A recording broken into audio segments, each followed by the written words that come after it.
और पांडवों को अपने साथ लेकर भीष्म के स्थान पर पहुंचते हैं, जहां भीष्म जी सरशैया में लेटे हुए हैं। उस समय सभी ऋषि वहां पहुंचे। उस समय भीष्म पितामह जी ने युधिष्ठिर को ज्ञान का उपदेश दिया और भगवान के 1000 नाम युधिष्ठिर को बताए, जिसे हम विष्णु सहस्त्र नाम के नाम से जानते हैं।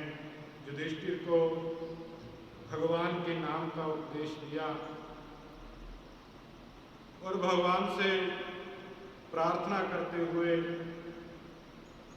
कहने लगे कि हे प्रभु, अब आप मुझसे दूर ना होइए, मैं अंत समय में आपके दर्शन करना चाहता हूँ, मुझे अपने दर्शन दीजिए और मुझसे किसी प्रकार का नकाब मत रखिए, अपना दर्शन मुझे दीजिए ताकि मैं इस शरीर का त्याग कर सकूं। भक्त्यावेश्य मनो यस्मिन् वाचा जन्नाम कीर्तयन् त्यजन केवलं योगी मुच्यते काम कर्मभि। अपने मन को जिसमें निवेश करके और जिनकी कथाओं का श्रवण करके योगी जो है इस शरीर का त्याग करके सभी प्रकार के बंधनों से मुक्त हो जाता है।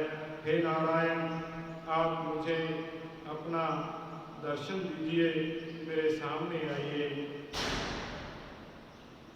मेरे दिल में रहने वाले, मेरे दिल में रहने वाले, मुझसे नकाब क्यों है?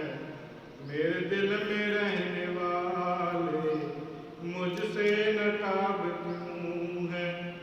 इतना मुझे बता दे, बता दे, इतना मुझे बता दे, बता दे, मुझसे हिजाब क्यों है? मेरे दिल में रहने वाले, मुझसे नकाब क्यों है? हे प्रभु, मुझसे दूर दूर क्यों हो रहे हैं? मुझे अपना दर्शन दीजिए।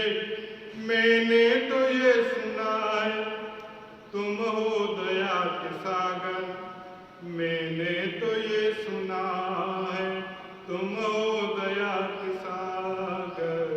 गैरों को तुमने तारा, गैरों को तुमने तारा, मुझको जवाब क्यों है? मुझको जवाब क्यों है?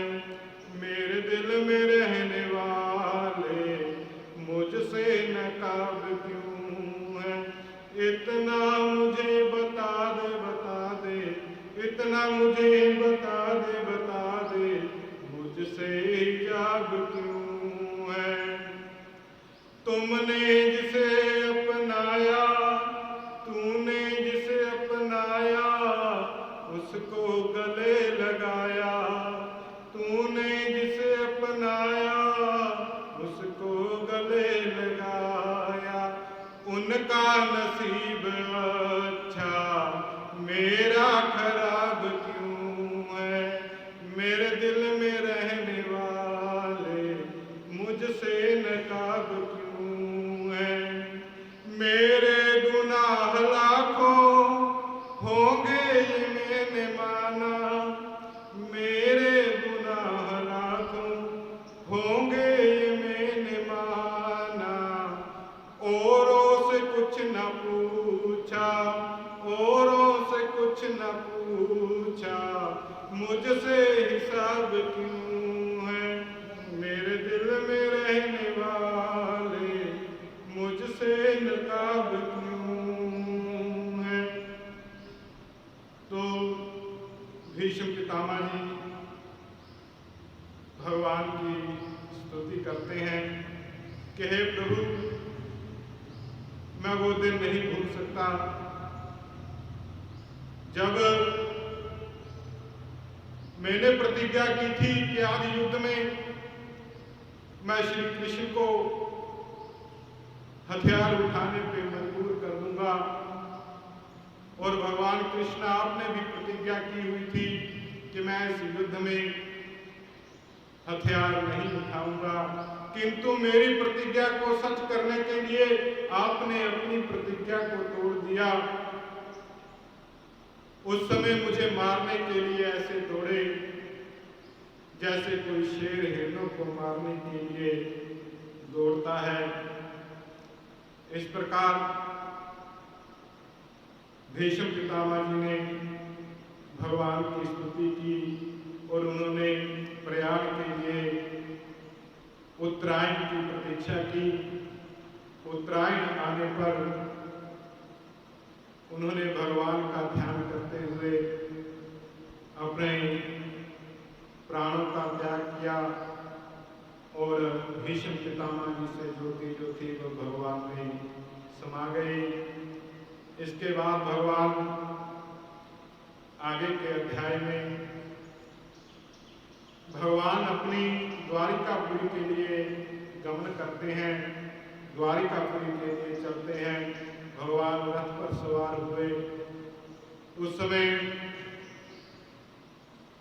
जो भगवान के हितैषी थे, पांडव थे, वो रोना चाहते थे, लेकिन अब शकुन के भय से वो रोए नहीं और भगवान को विदा किया। भगवान जिस समय हस्तिनापुर से जा रहे हैं तो हस्तिनापुर के लोग जो थे भगवान को देखकर बड़े ही मुग्ध हो गए। उस समय हस्तिनापुर के लोगों को देखकर वेदों में जो स्तुतियां हैं वो बहुत अफसोस करने लगी कि हो, हमने तो निराकार ब्रह्म का गुणगान करती रही, किंतु सगुण भगवान श्री कृष्ण का रूप का हमने गुणगान किया ही नहीं। ये हस्तिनापुर के लोग जो हैं कितने धन्य हैं, जब भगवान के रूप का दर्शन कर रहे हैं। तो भगवान द्वारिका में प्रवेश करते हैं, शंख की ध्वनि होती है और अपने सभी बांधवों से भगवान मिलते हैं। इधर शौनक जी सूत जी से कहने लगे कि भगवान ने परीक्षित को पुनः जीवित किया, अपने भक्त की रक्षा की। तस्य जन्म महाबुद्धे कर्माणि च महात्मा। तो परीक्षित ने कौन कौन से कर्म किए? निधनम बाध वासी प्रत्यय गतवान तथा, उनका निधन कैसे हुआ, ये सब कथाएं प्रभु हमें सुनाए। तो सूत जी कहने लगे कि भगवान के द्वारा रक्षा करने पर परीक्षित का जन्म हुआ। जब उसका जन्म हुआ तो वो चारों तरफ अपनी रक्षा करने वाले को देख रहा था, इसलिए उनका नाम परीक्षित रखा गया। युधिष्ठिर जी ने सभी ब्राह्मणों को बुलाया और पूछा कि इसकी जन्मपत्री में कौन कौन से गुण हैं।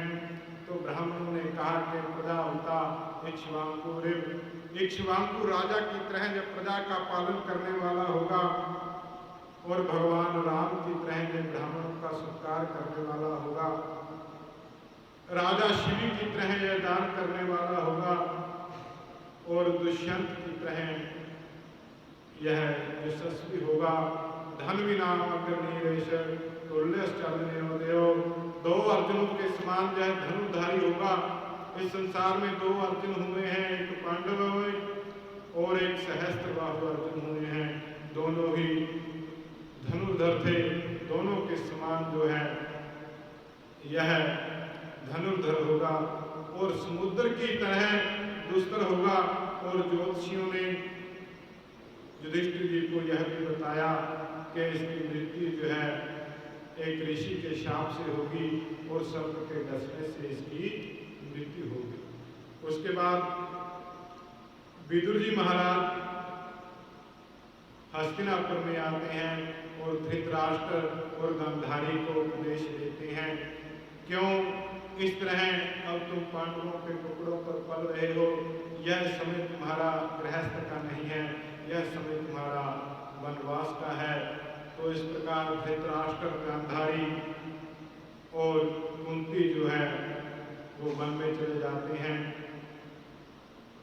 और जब भगवान को छोड़ने गए हुए अर्जुन बहुत समय तक नहीं आए तो युधिष्ठिर जी के मन में बहुत शंका होने लगी कि अर्जुन अभी तक लौट कर नहीं आया। गता सप्ताधुना मासा भीमसेन तव अर्जुन है कि हे भीमसेन, तुम्हारा भाई अर्जुन अभी तक नहीं आया, आज 7 महीने हो गए हैं। युधिष्ठिर को बहुत से अपशकुन दिखाई देने लगे। अर्जुन जब पहुंचे तो युधिष्ठिर ने पूछा कि हे अर्जुन, तुम्हारा मुख इतना उदास क्यों है, तुम उतने दुखी क्यों हो? तो अर्जुन कहने लगे कि वंचितो हम महाराज हरिणा बंधु रूपिणा येन में अपहृतम तेजो देव विस्मापनम है। जिनके तेज से मैं सदैव स्वर्गलोक चला गया और युद्ध में भगवान शिव को भी मैंने संतुष्ट किया, ऐसे भगवान हरि जो हमारे बंधु रूप थे उनसे हम सभी वंचित हो गए हैं। भगवान श्री कृष्ण इस लोक का त्याग करके अपने परम धाम को चले गए हैं। जिन्होंने मुझे आशीर्वाद दिया, जिनके प्रताप से मैंने द्रुपद की सभा में बहुत बड़ी वीरता दिखाई, अश्वमेध यज्ञ में बड़े बड़े राजाओं को झुकाया और द्रौपदी की जिन्होंने रक्षा की और दुर्वासा के शाप से हमारी रक्षा की, भगवान शिव को भी युद्ध में मैंने संतुष्ट किया और स्वर्गलोक में भी मैं चला गया शरीर सहित। ये भगवान कृष्ण का ही आशीर्वाद था और महाभारत में जिन्होंने हमारी रक्षा की। जैसे प्रहलाद के ऊपर कोई संकट नहीं आता था, वो बच जाता था, उसी प्रकार हम पांडव जो थे महाभारत के युद्ध में बच जाते थे, हमारे ऊपर कोई संकट नहीं आया। जो मुझे बार बार हे पार्थ, हे अर्जुन, हे सखे, हे गुरुनंदन कहकर पुकारते थे, वो नारायण हमें छोड़कर अपने परम धाम को चले गए। इस प्रकार पांडव बहुत दुखी हुए। कुंती ने जब यह सुना, वृथा प्रनुसृत्य धनंजयोदितम, जब कुंती ने यह सुना कि भगवान अपनी लीलाओं को समेट कर इस संसार से चले गए, तो उन्होंने भी अपना मन जो था वो भगवान में लगा लिया और सभी कार्यों से प्रणाम हो गई। फिर पांडवों ने संन्यास का निश्चय किया, परीक्षित को राजा बनाया। परीक्षित की 15 साल की आयु थी जब उसे राजा बनाया और पांडवों ने अपने सभी वस्त्रों का त्याग कर दिया। निर्मम होकर, निरहंकार होकर, चिरवासा होकर, निराहार होकर और मुक्त मूर्धज, कि उनके बाल जो थे वो भी खिंडे हुए थे, बालों के ऊपर कंघी भी नहीं की, और जड़वत होकर, उन्मत्त होकर, पिशाचवत होकर उन्होंने अपने घर का त्याग कर दिया और उत्तर दिशा की यात्रा की। अनपेक्ष मानो निर्गाद श्रवण बधिरोध था, उदीची प्रविवेशाय पूर्वा महात्मी।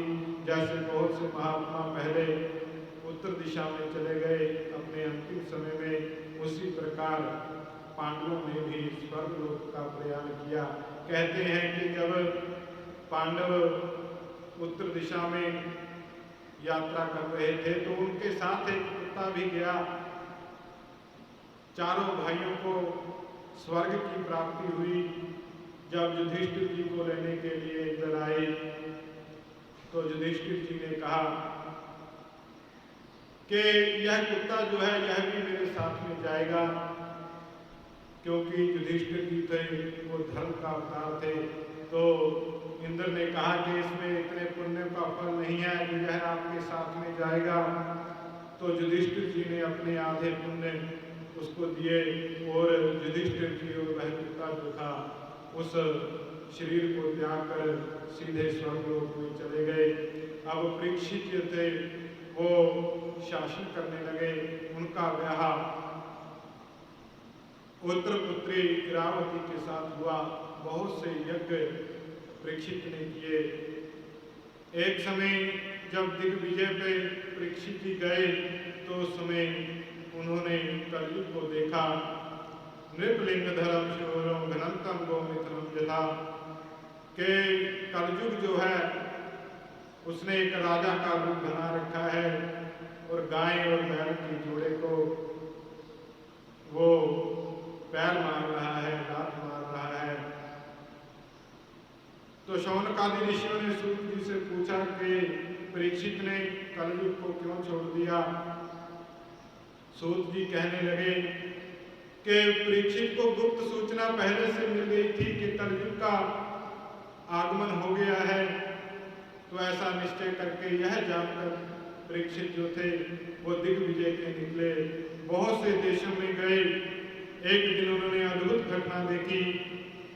धर्म जो था वो बैल का रूप धारण करके एक पैर से घूम रहा है। उस समय पृथ्वी जो है वो गाय का रूप धारण करके बैल के पास में खड़ी है। धर्म रूपी बैल ने गाय रूपी पृथ्वी से पूछा, क्या तुम कुशल हो? तुम्हें कोई ना कोई दुख जरूर है, मुझे दुखी दिखाई दे रही हो। कहीं तुम मेरे स्वरूप को देखकर चिंतित तो नहीं हो रही कि मैं एक पैर के ऊपर ही विद्यमान हूँ, अथवा तुम यह सोचकर दुखी हो रही हो कि कलयुग में बहुत से पापी जो हैं पृथ्वी के ऊपर शासन करेंगे, अथवा तुम्हें भगवान श्री कृष्ण की याद आ रही है, तुम अपने दुख का कारण कहो। पृथ्वी कहने लगी कि आप सब जानते हैं, एक तो भगवान इस धराधाम से चले गए और दूसरा यह कलयुग का प्रभाव जो है जिससे आपके 3 पैर जो हैं वो चले गए।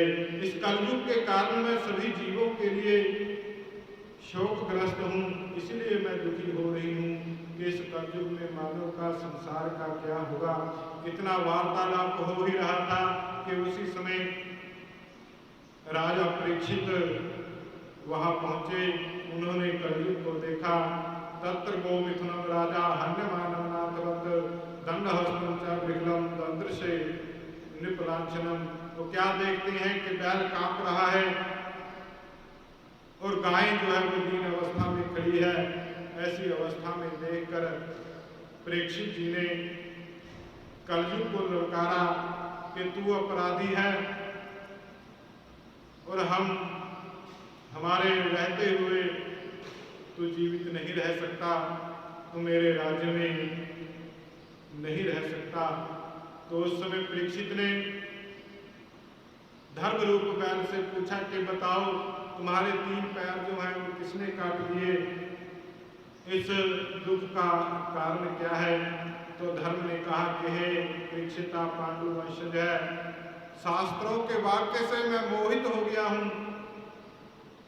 दुख का क्या कारण है मैं नहीं जानता।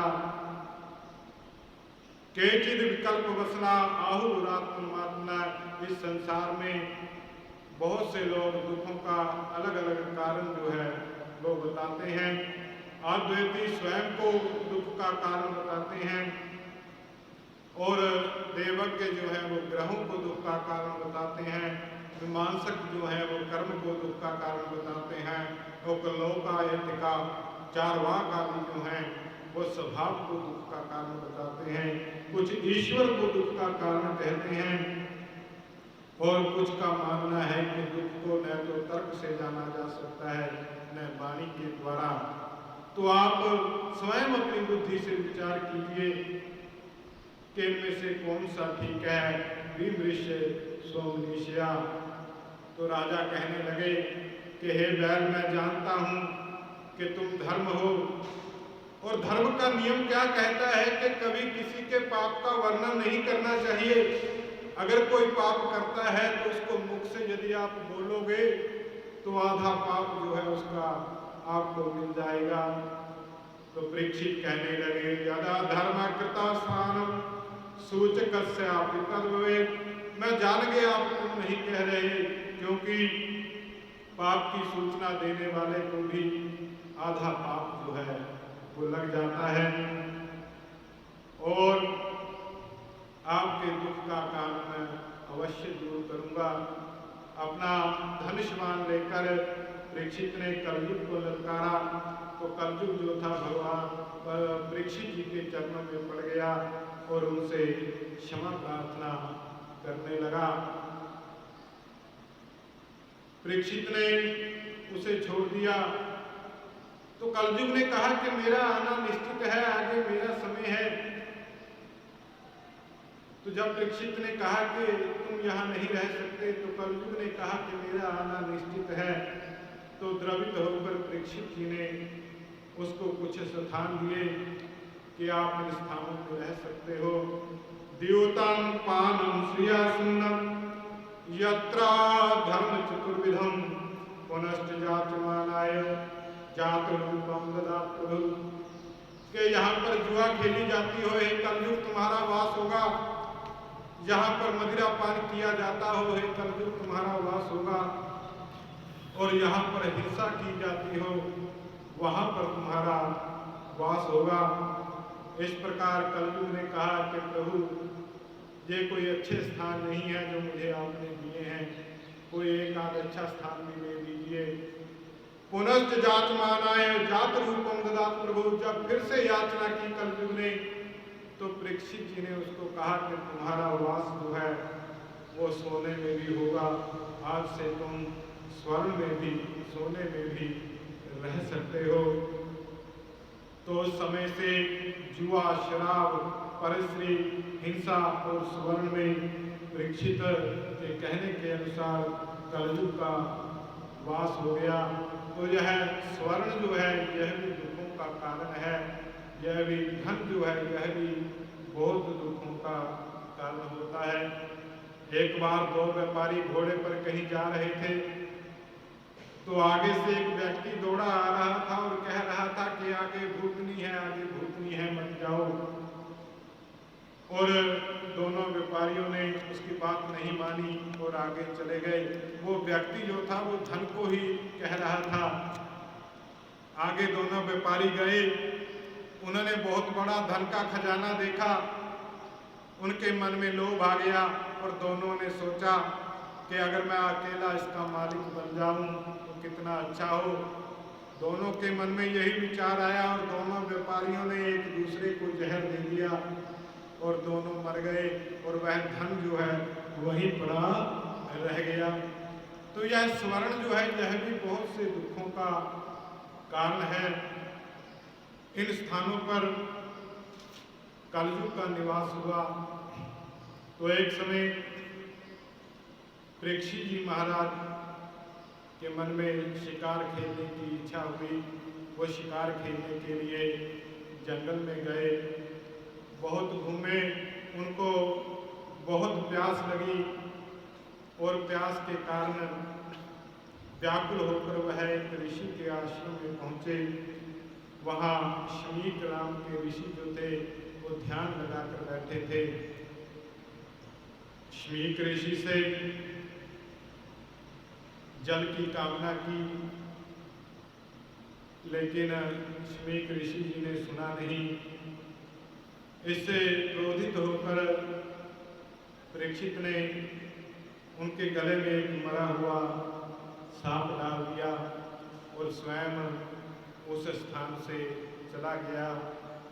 तो यहाँ कहा है कि प्रायसा साधवो लोके परद्वंद्वे सुयोजिता नैवठन्ति न हृष्यन्ति यत आत्मगुणाश्रय। इस संसार में साधु पुरुष, महापुरुष, संत जो हैं प्राय दूसरों के दुख दूर करने में ही लगे रहते हैं, परद्वंद्वे सुयोजिता, किंतु फिर भी ना वो खुशी होते हैं ना दुखी होते हैं, क्योंकि उनके मन में नारायण जो हैं वो निवास करते हैं।